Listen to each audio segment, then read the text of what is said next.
স্বাগত সংবাদ সন্ধ্যায়, সঙ্গে আছি আমি অনিমেষ কর এবং আমি সুমনা সিমি। শুরুতেই জানাচ্ছি শিরোনামগুলো। খালেদা জিয়া এখনো সংকটাপন্ন, দাবি ফখরুলের। বিদেশে চিকিৎসার দাবিতে বিএনপির ৮ দিনের কর্মসূচি।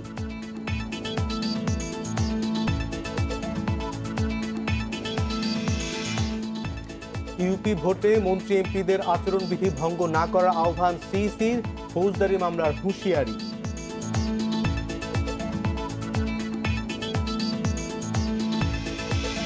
গুলিস্তানে সিটি কর্পোরেশনের ময়লার গাড়ির ধাক্কায় নটরডেম কলেজের ছাত্র নাইম হাসান নিহত, চালক আটক।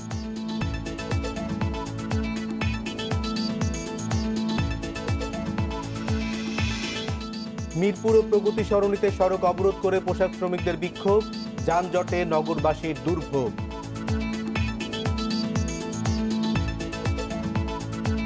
শুনছিলেন শিরোনাম, এবার জানিয়ে দেব বিস্তারিত। বিএনপির চেয়ারপারসনের শারীরিক অবস্থা এখনও সংকটাপন্ন বলে দাবি করেছেন দলটির মহাসচিব মির্জা ফখরুল ইসলাম আলমগীর। খালেদা জিয়া বেঁচে থাকুক সরকার চায় না, তাই বিদেশে চিকিৎসার অনুমতি দিচ্ছে না বলেও অভিযোগ তার। এদিকে চেয়ারপারসনের মুক্তি ও বিদেশে চিকিৎসার দাবিতে সমাবেশ, মানববন্ধন, দোয়া মাহফিল সহ ৮ দিনের কর্মসূচি দিয়েছে বিএনপি। খালেদা জিয়ার মুক্তি ও বিদেশে চিকিৎসার দাবিতে গণ অনশন, সমাবেশ, কর্মসূচি শেষে বুধবার প্রধানমন্ত্রীর উদ্দেশ্যে সারা দেশে জেলা প্রশাসক বরাবর স্মারকলিপি দেয় বিএনপি। এরপর কর্মসূচি ঠিক করতে রাজধানীর নয়াপল্টনে দলের কেন্দ্রীয় কার্যালয়ে বিভিন্ন অঙ্গ ও সহযোগী সংগঠনের নেতাদের সাথে বৈঠক করেন বিএনপির শীর্ষ পর্যায়ের নেতারা। বৈঠক শেষে সংবাদ সম্মেলনে ৮ দিনের কর্মসূচি ঘোষণা করেন মির্জা ফখরুল ইসলাম আলমগীর। ঐক্যবদ্ধ আন্দোলনের মধ্যে দিয়ে আমরা একদিকে যেমন দেশের বেগম খালেদাকে মুক্ত করব, তার বিদেশে চিকিৎসার ব্যবস্থাকে আমরা নিশ্চিত করতে চাই, একই সঙ্গে গণতন্ত্রকে আমরা মুক্ত করতে চাই।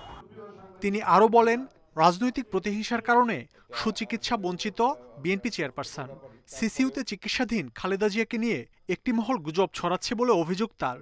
এখনো ওই অবস্থাতেই আছেন, স্টেজ ভেরি ক্রিটিক্যাল। আপনার ডাক্তার সাহেবরা তারা মনিটর করছেন, যোগাযোগ রাখছেন এবং সরকারের ইচ্ছা নেই যে তিনি বেঁচে থাকেন। সে কারণে এখন পর্যন্ত তাকে কোনো বাইরে যাওয়ার ব্যবস্থা করা হচ্ছে না।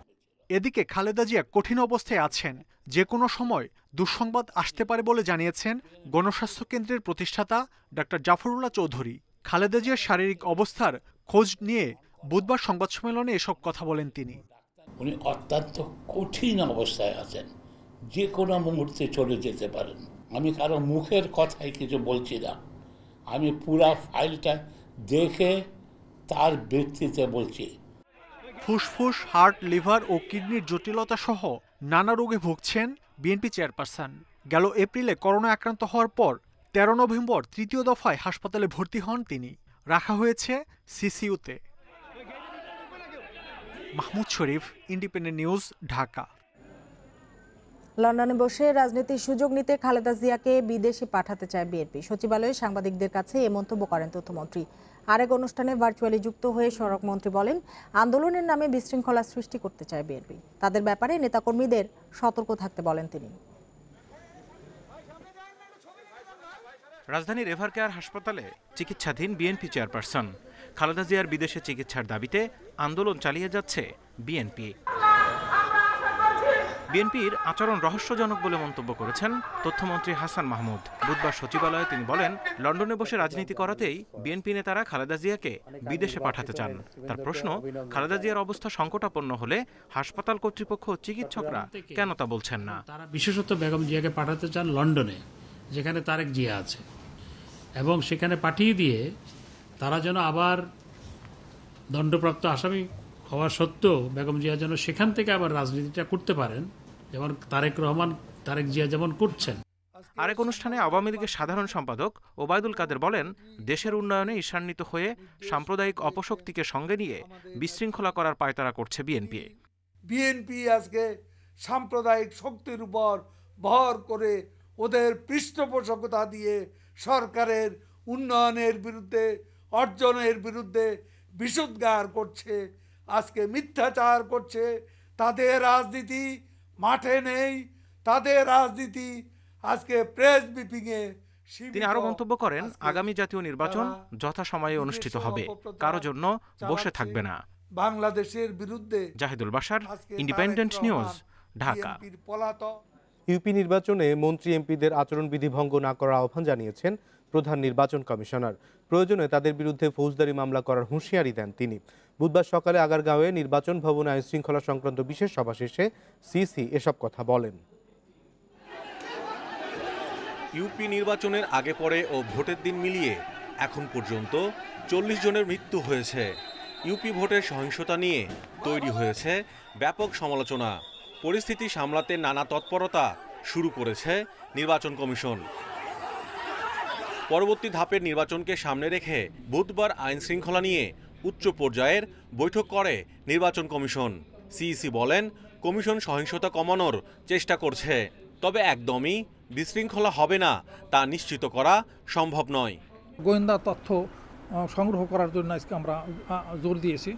আগামী নির্বাচনে যেটা কিভাবে হবে আমরা তো আপ্রাণ চেষ্টা করব সেই নির্বাচন সহিংসতা রোধ করার জন্য। একটাও সহিংস হবে না, একটাও মারামারি হবে না, এরকম নিশ্চয় তো আমরা কেউ দিতে পারি না। আমরা চেষ্টা করব এইগুলো নিয়ন্ত্রণ করার জন্য। বৈঠকে আলোচনা হয় নির্বাচনী এলাকায় মন্ত্রী এমপিদের আচরণ নিয়ে। সিইসি জানান, তারা আচরণবিধি না মানলে মামলা করার নির্দেশনা দেয়া হয়েছে। এমপি থেকে শুরু করে মন্ত্রী পর্যন্ত আছেন, তারা কখনো এলাকায় থাকতে পারবেন না। সেটা সচিবালয় একটা জেনারেল সার্কুলার দিয়েছে। এমপি তারা যদি গিয়ে থাকেন সেগুলো নির্বাচনের সাথে সংশ্লিষ্ট নির্বাচন কর্মকর্তাদের চিঠির পরিপ্রেক্ষিতে তাদেরকে চলে যেতে হয়, এবং যদি না যায় তাহলে তাদের বিরুদ্ধে আমরা আগে যেরকম আইনগত ব্যবস্থা নিয়েছি, মামলা পর্যন্ত করা যায়, ফৌজদারি মামলা, সেটা আমরা আগে করেছি এবং এখনও তা করব। এরকম আমাদের সিদ্ধান্ত হয়েছে। আগামী 28 নভেম্বর তৃতীয় ধাপের 1060টি ইউপিতে ভোট হবে, আর চতুর্থ ধাপের ভোট হবে 26 December. Mahmudul Hasan, independent news, Dhaka. রাজধানীর গুলিস্তানে সিটি কর্পোরেশনের ময়লার গাড়ির ধাক্কায় এক শিক্ষার্থী নিহত হয়েছে। বুধবার বেলা 11:15টার দিকে গুলিস্তান মোড় হল মার্কেটের সামনে এ ঘটনা ঘটে। পল্টন থানার ভারপ্রাপ্ত কর্মকর্তা সালাউদ্দিন মিয়া জানান, এ ঘটনায় সিটি কর্পোরেশনের গাড়িটি জব্দ করা হয়েছে আর আটক করা হয়েছে গাড়িটির চালককে। নিহত শিক্ষার্থীর নাম নাইম হাসান। সে নটরডেম কলেজে পড়তো, তার বয়স 17 বছর। বেলা 12টার দিকে তাকে উদ্ধার করে ঢাকা মেডিকেল কলেজ হাসপাতালে নিয়ে গেলে মৃত ঘোষণা করেন চিকিৎসক।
এ নিয়ে আরো জানাতে কামরাঙ্গীর চর থেকে যোগ দিয়েছেন সহকর্মী সুমন তানভীর। সুমন তানভীর, এই মুহূর্তে নাইম হাসানের বাসায় কারা কারা আছেন? আমরা জানি যে দক্ষিণের মেয়র এবং স্থানীয় এমপি সেখানে যাওয়ার কথা রয়েছে, তারা পৌঁছেছেন কিনা? দাফন কখন?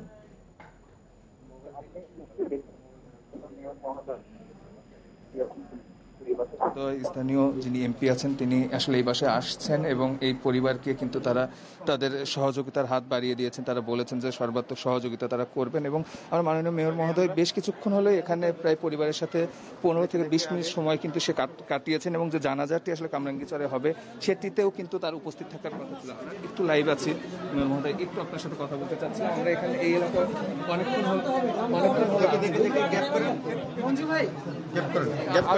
আচ্ছা, একটু আমরা মাননীয় মেয়র মহোদয়ের সাথে কথা বলার নিশ্চয়ই চেষ্টা করব। তিনি এখানে এসেছেন এবং অনেকক্ষণ হলে তিনি এখানে আছেন। তো এই যে ইনি এখানে আসলেন আজকে সকালে, যখন নাইম এখান থেকে বের হয়েছিল, আমরা যখন তার ফ্যামিলির সাথে কথা বলছিলাম, তখন কিন্তু তিনি বলছিলেন একদম নীরবে নিভৃতে কিন্তু তিনি প্রতিদিন এখান থেকে বের হন এবং এলাকার লোকজনের সঙ্গে কথা বলছি, তখনও তারাও বলেছেন যে তার যে সরব উপস্থিতি কিংবা কোনো রকম কোনো বিষয় কখনোই তারা কখনো বোঝেনি। অর্থাৎ সে নীরবেই প্রতিদিন তার কলেজে যেত এবং কলেজ থেকে আসতো। আজকেও সে প্রতিদিন সকালে সে যেভাবে কলেজে যায় সেভাবেই গিয়েছে এবং মা তার আবেগের জায়গা থেকে যেটি আমাদের বলেছে যে এই ছেলে এখনো ইন্টার সেকেন্ড ইয়ারে পড়লেও কিন্তু সে এখনো তার পায়ের মোজাটি পর্যন্ত পড়তে শেখেনি। অর্থাৎ সকালে সে সেই মোজাটি পরিয়েই কিন্তু বাসায় থেকে বিদায় দিয়েছে। সে ভুল অক্ষরে কখনো বোঝেনি যে এই ছেলেকে আজকে যেভাবে সে বাসার থেকে বের হয়েছে তাকে আর যেভাবে রিসিভ করতে হলো, আপনারা নিশ্চয়ই কিছুক্ষণ পর আমরা বাইরের চিত্র দেখাতে পারবো যে লাশ ভাই অ্যাম্বুলেন্সে কিন্তু তাকে বাসায় আসতে হয়েছে এবং এখন বাসার চিত্রটি কিন্তু আপনারা আসলে দেখছেন। মাননীয় মেয়র মহোদয় থেকে শুরু করে সবাই কিন্তু এখানে উপস্থিত হয়েছেন এবং তারা তাদের জায়গা থেকে কিন্তু আসলে বিচার দাবি করছেন। আর বাবার জায়গা থেকে কিন্তু আমাদের যেটি বলছেন যে আসলে সে কান্নাকাটির শেষ সীমানায় পৌঁছে গিয়ে তার দাবি একটাই যে ভবিষ্যতে যেন তার মতো আর কোনো সন্তানকে আর কোনো বাবাকে এভাবে সন্তান হারাতে না হয়। তো যেভাবে আসলে এই বিষয়টা বের করেন কেন, তো সবকিছু মিলে মেয়র মহোদয়, স্থানীয় এমপি কিন্তু এখন কিন্তু বের হয়ে যাচ্ছেন বাসা থেকে। তো আমরা নিশ্চয়ই কিছুক্ষণের মধ্যে আমরা যতটুকু শুনেছি যে জানাজা অনুষ্ঠিত হবে এখানে কামরাঙ্গীচরের এই ঝাওয়ার বন এলাকায়। তারপরে এখান থেকে কিন্তু লক্ষ্মীপুরে, অর্থাৎ তাদের যে গ্রামের বাড়ি, সেখানে কিন্তু নিয়ে যাওয়া হবে এবং সেখানে কিন্তু তার আসলে দাফন কার্য সম্পূর্ণ হবে। তো সবকিছু মিলে হয়তো কিছুক্ষণ পর আমরা আবার আপনাদের সাথে কানেক্ট হয়ে মেয়র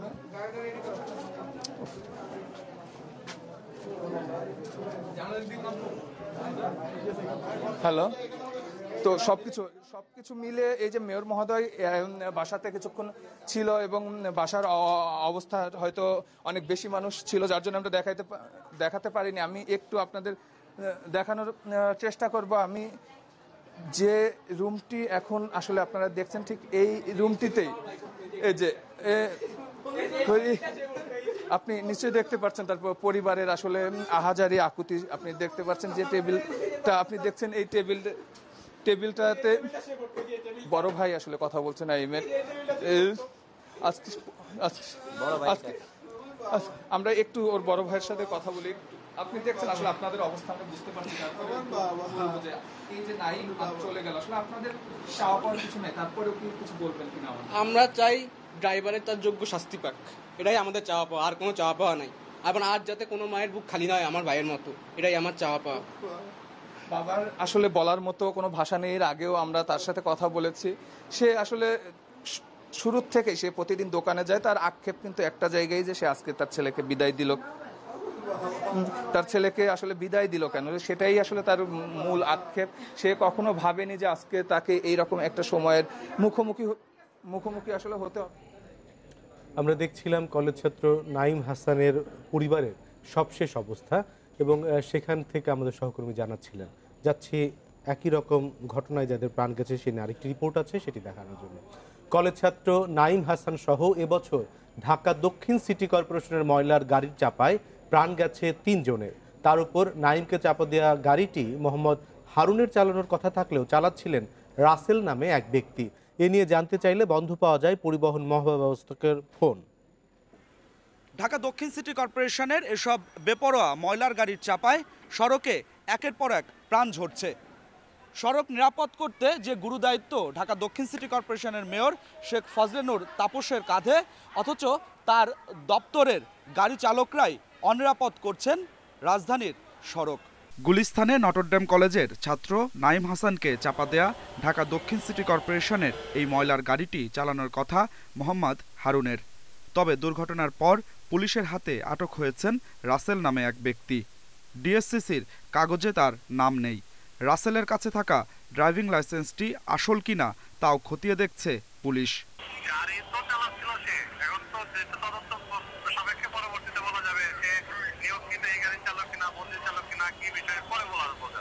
অন্যকে দিয়ে গাড়ি চালানোর এই অভিযোগ নতুন নয়। সম্প্রতি কর্পোরেশনের চালক আবুল হোসেনের গাড়ি রং সাইড দিয়ে চালাতে দেখা গেছে তার ছেলে শুভকে। তার ছিল না ড্রাইভিং লাইসেন্সও। এখন গাড়ি চলে। ড্রাইভিং লাইসেন্স আছে? জি না। ড্রাইভিং লাইসেন্স ছাড়া গাড়ি নিয়ে বেরোয়েছেন কেন? না, আব্বুর গাড়ি, আব্বুর শরীর ভালো না। ঢাকা দক্ষিণ সিটি কর্পোরেশনের গাড়ি আছে 513টি। অভিযোগ আছে তাদের ময়লার গাড়ির বেশিরভাগেরই ফিটনেস ও রেজিস্ট্রেশন নেই। অধিকাংশ চালক অদক্ষ, তাদের কেউ পরিচ্ছন্নতা কর্মী, কেউ বা আবার হেল্পার। লাইসেন্স এখানে নাই, কিন্তু লাইসেন্স বাসায়। আগে চাক্কা মিস্ত্রি কাজ করতাম সিটি কর্পোরেশনে। ওইখান থেকে মনে করেন আস্তে আস্তে সবাই সাথে চলতে চলতে আস্তে আস্তে গাড়ি চালানো শিখছি। শিখার পরে এখন নিজে ড্রাইভ করি। পরিচ্ছন্নতা কর্মীও গাড়ি চালায়, কিন্তু সেটা আমি বলতে পারি না কারা এটা কোন পদে আছে এটা জানি না, কিন্তু জানি যে এরা পরিবহনের সদস্য না। নাইমের মৃত্যুসহ এসব বিষয়ে জানতে কথা বলতে চাইলে বন্ধ পাওয়া যায় পরিবহন মহাব্যবস্থাপকের মোবাইল ফোন। তবে এক বিবৃতিতে দুর্ঘটনার পর 3 সদস্যের তদন্ত কমিটি গঠনের কথা জানিয়েছে city corporation. Adilur Rahman, independent news, Dhaka. সাম্প্রদায়িকতা, অগণতান্ত্রিকতা ও সহিংসতার বিরুদ্ধে ঐক্য গড়ে তোলার আহ্বান জানিয়েছেন রাষ্ট্রপতি মোহাম্মদ আব্দুল হামিদ। তিনি বলেন, বঙ্গবন্ধু সোনার বাংলা গড়ে তুলতে ধর্ম, বর্ণ, গোত্র নির্বিশেষে ঐক্য প্রয়োজন। এ সময় রাজনৈতিক দলগুলোকে সহিষ্ণু হওয়ার তাগিদও দেন রাষ্ট্রপতি। স্বাধীনতার সুবর্ণ জয়ন্তী উপলক্ষে জাতীয় সংসদে বিশেষ আলোচনা স্মারক ভাষণে এসব কথা বলেন তিনি। দেশ দ্রুত এগিয়ে চলছে জানিয়ে রাষ্ট্রপতি বলেন, জাতির পিতার অসমাপ্ত কাজ শেষ করছেন তার কন্যা প্রধানমন্ত্রী শেখ হাসিনা। আগামী বছরের ডিসেম্বরে বিজয় দিবসের উপহার হিসেবে জনগণ মেট্রো রেলে চলাচলের সুযোগ পাবে বলেও আশা করেন রাষ্ট্রপতি। বলেন, স্বল্পোন্নত দেশ থেকে উত্তরণে চূড়ান্ত সুপারিশ স্বাধীনতার সুবর্ণ জয়ন্তীতে জাতির জন্য অভাবনীয় গৌরব বয়ে এনেছে। প্রধানমন্ত্রী শেখ হাসিনা দূরদর্শী নেতৃত্বে এ অর্জন সম্ভব হয়েছে উল্লেখ করে এজন্য তাকে অভিনন্দন জানান রাষ্ট্রপতি। বঙ্গবন্ধু সোনার বাংলা গড়ে তোলার অঙ্গীকার বাস্তবায়নে প্রয়োজন ধর্ম, বর্ণ, গোত্র নির্বিশেষে সকলের মধ্যে ঐক্য।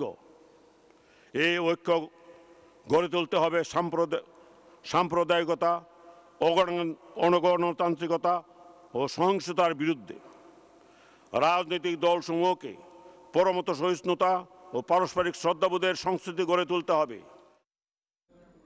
প্রধানমন্ত্রী শেখ হাসিনা বলেছেন, করোনা মোকাবিলা, মেট্রো রেল, কর্ণফুলী টানেল ও নিজস্ব অর্থে পদ্মা সেতু নির্মাণ স্বাধীনতার 50 বছরে বাংলাদেশের সক্ষমতার প্রমাণ।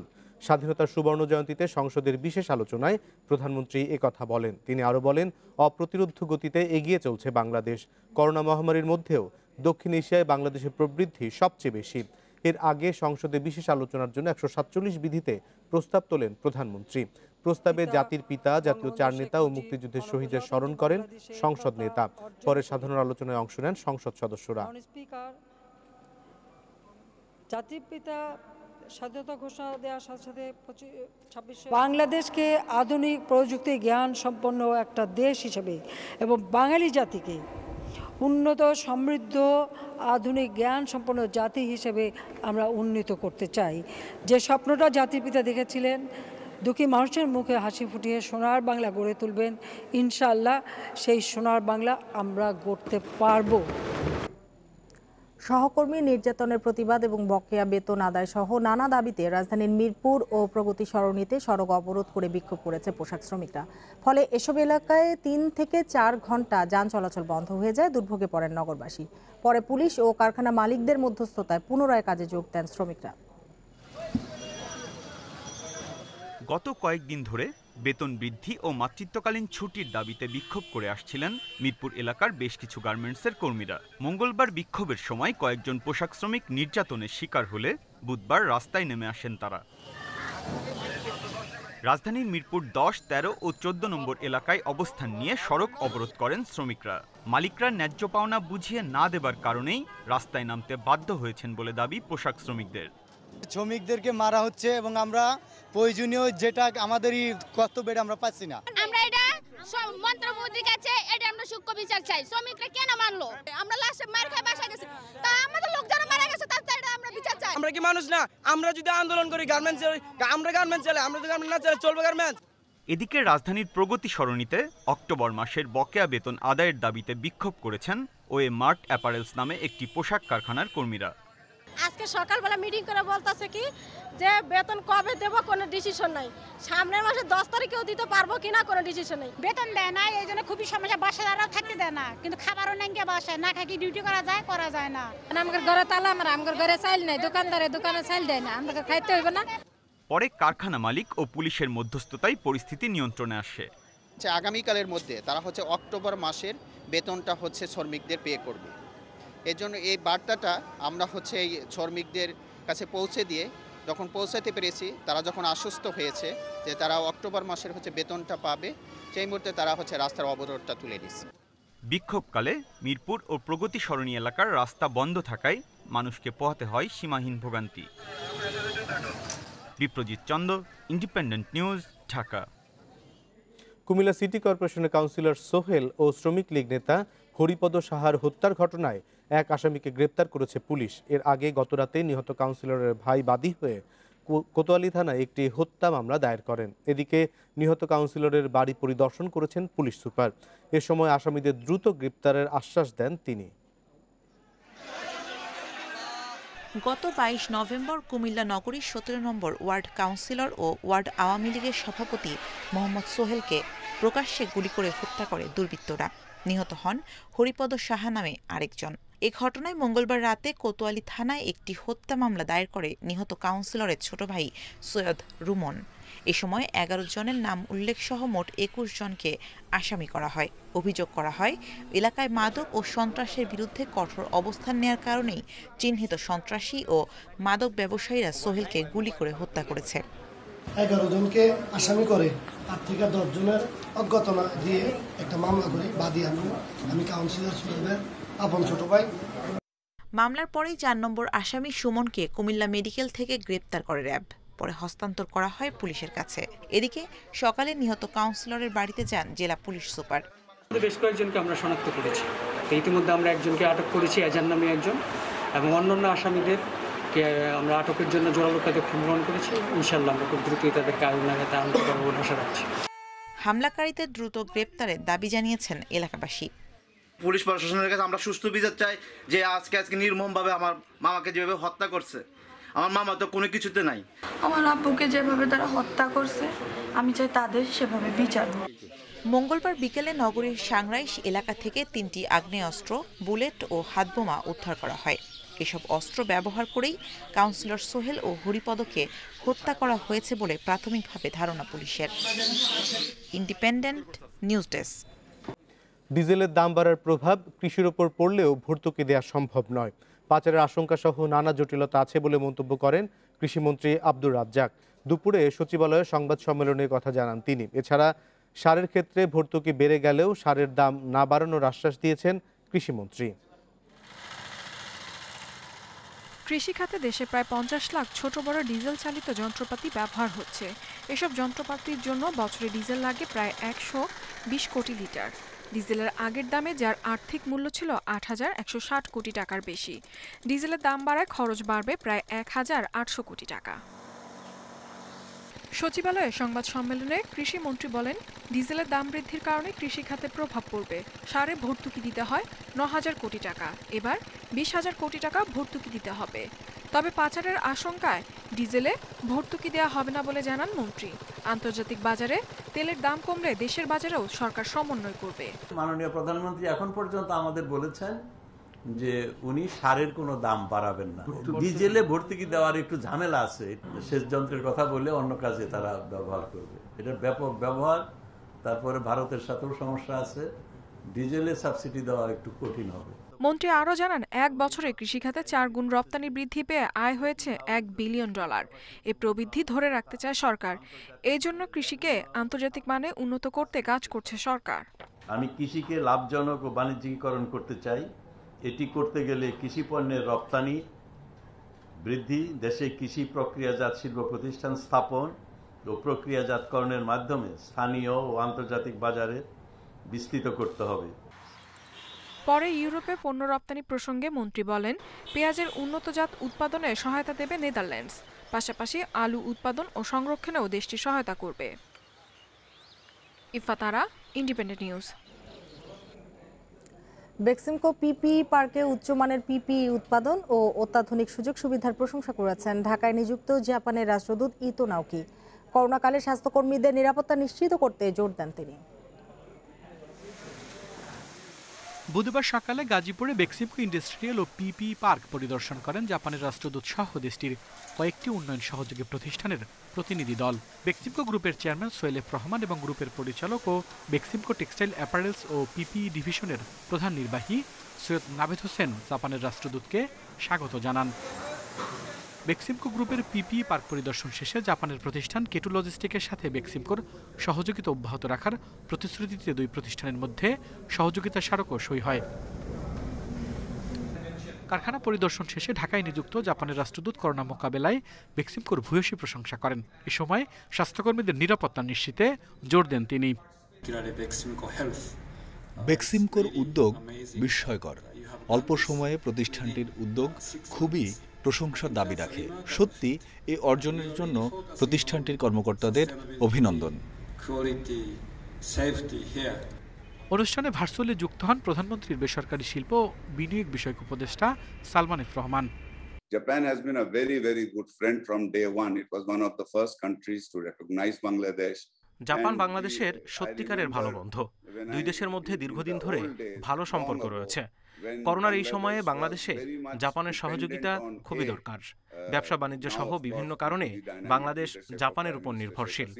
আজকের এই চুক্তিটাই দুই দেশের জন্য খুবই গুরুত্বপূর্ণ। তিনি জানান জাপান ও বাংলাদেশের মধ্যে সুসম্পর্ক রয়েছে। ব্যবসা বাণিজ্য সহ নানা বিষয়ে বাংলাদেশ জাপানের উপর নির্ভরশীল।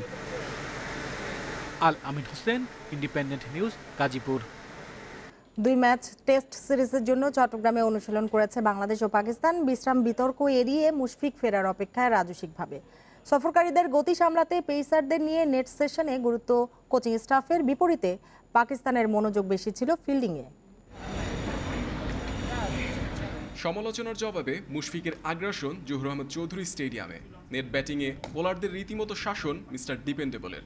আয়না আর বিশ্রাম বিতর্ককে পেছনে ফেলতে দলগত অনুশীলন শুরুর প্রায় 2 ঘন্টা আগে সাগরিকায় হাজির মুশফিক। সাকিব তামিমের শূন্যতায় পাহাড় সমচাপ তাকেই সামলাতে হবে। মুশফিকের মতো ডমিঙ্গো আছেন অস্বস্তিতে। চোটের কারণে সিনিয়রদের শূন্যতায় তরুণদের ওপর রাখতে হচ্ছে আস্থা। একাদশ গড়তি নিরুপায় কোচ নতুন কেতনে ফেরাতে চান ভাগ্য। চট্টগ্রাম টেস্টে শাহিন আফ্রিদি, মোহাম্মদ আব্বাসদের গতি ও সুইং সামলানোর কঠিন পরীক্ষা টাইগারদের।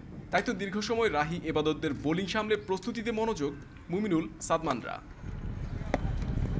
পেস বোলিং কোচ ওটিস গিবসনও শিষ্যদের দিয়েছেন সাফল্যের মন্ত্র। নেট বোলার থেকে জাতীয় দলের স্কোয়াডে পেসার রেজাউল রহমান রাজা। জাতীয় লিগের পারফরমেন্স দিয়ে নজর এসেছে নির্বাচকদের। সাথে যুব বিশ্বকাপ জয়ী ব্যাটার মাহমুদুল হাসান জয়ও বেশ মনোযোগী নেট সেশনে। তাদের ঘিরে ব্যস্ততা বেশি কোচিং স্টাফের। অন্যদিকে অপ্রতিরোধ্য পাকিস্তান ভিন্ন কন্ডিশন নিয়ে ভাবনাহীন। সকালে টানা 3 ঘন্টা ক্লান্তিহীন অনুশীলনে আত্মবিশ্বাসের ছাপ স্পষ্ট। একদিন বিশ্রাম কাটিয়ে ফেরা ম্যান ইন গ্রিনরা গুরুত্ব দিয়েছে ফিল্ডিংয়ে, স্লিপে ক্যাচ প্র্যাকটিস করে। সাদা পোশাকে বাংলাদেশের এখানেই তো দুর্বলতা। করোনা বাধায় গত 8 মাস আন্তর্জাতিক ক্রিকেট আটকে ছিল শুধু ঢাকায়। ফেব্রুয়ারিতে উইন্ডিজের বিপক্ষে সবশেষ ম্যাচে ছিল হার। সাগরিকা প্রস্তুত নতুন প্রজন্মের আধিক্য নিয়ে গড়া বাংলাদেশ দলকে বরণ করতে। চট্টগ্রামের জহুর আহমেদ চৌধুরী স্টেডিয়াম, যেটাকে বলা হয় বাংলাদেশের পয়মন্ত ভেন্যু, কিন্তু এখানে অস্বস্তি আছে টাইগারদের। গেল 7 টেস্টের মধ্যে একটি মাত্র জয়। এবার টেস্ট চ্যাম্পিয়নশিপের দ্বিতীয় চক্রে শক্তিশালী পাকিস্তান প্রতিপক্ষ। টি-20 সিরিজে ধরাশায়ী হওয়ার পর টাইগাররা কতটুকু মানিয়ে নিতে পারবে সাদা পোশাকে, সেটাই এখন দেখার অপেক্ষা। মোহাম্মদ নাজিম, ইন্ডিপেন্ডেন্ট নিউজ, চট্টগ্রামের জহুর আহমেদ চৌধুরী স্টেডিয়াম। আর এই ছিল আজকের সংবাদ সন্ধ্যা। ইন্ডিপেন্ডেন্ট টেলিভিশনের সব খবর ও বিস্তারিত জানতে চোখ রাখুন ফেসবুক, ইউটিউব এবং টুইটারে। সাথে থাকার জন্য ধন্যবাদ।